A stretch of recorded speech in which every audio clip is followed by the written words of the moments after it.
School படிக்கும் போதே மகின்ற பணக்கார விட்டு பொண்ணும் கபீர் இந்த ஏழை விட்டு பையனும் தாறுமாறா காதலிக்கிறாங்க. இவளுமே தன்னோட காதலனா முறையா தன்னோட வீட்டுக்கு கூட்டிட்டு வரா. அந்த மொத்த வீட்டையும் பார்த்ததுல இம்பூட்டு பெரிய வீடாட்டு பயங்கரமா சாக்காயிடுறான். அடுத்த ஒரு நாள் ரெண்டு பேருமே அப்பா அம்மாவுக்கு தெரியாம ட்ரிப் மாதிரி வெளியில போறாங்க. போன இடத்துல ரெண்டு பேருமே ரொம்ப சந்தோஷமா இருக்கையில அப்படியே கொஞ்ச நாள் கழிச்சு அவளுக்குமே பயங்கர ஃபீவரா இருக்கு.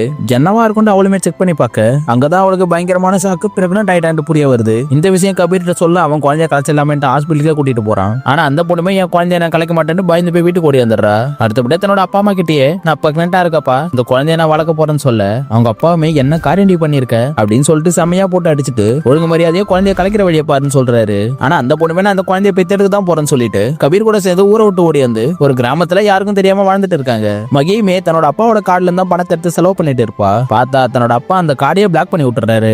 வேற வழி இல்லாதனால கபீர் தான் கன்ஸ்ட்ரக்ஷன் ஒர்க்கு வேலைக்கு போறான். அங்க பயங்கரமான வெயிட் எல்லாம் தூக்க விடுறாங்க. இவனுமே ரொம்பவே கஷ்டமா இருக்கு. அதுக்கப்புறம் கபீருக்கு கொஞ்சம் ஈஸியான சிலிண்டர் தூக்குற வேலை கிடைக்கும். வர பணத்தை வச்சு அவங்களுமே வாழ்க்கை ஓட்டிட்டு இருக்காங்க. அப்படியே கொஞ்சம் கொஞ்சமா மகியோட குழந்தையுமே வளர ஆரம்பிக்குது. ஆனா ஒரு நாள் மகியோட அவங்க அப்பாவுமே என் பொண்ணை கபீர்ன்ற ஒரு பையன் ரேப் பண்ணி கிட்னாப் பண்ணிட்டு போயிட்டான், அவனை கண்டுபிடிச்சு கொடுக்குறவனுக்கு 50,000 தர போறேன்னு அவனோட போட்டோமே நியூஸ்ல போட்டு விட்டுறாங்க.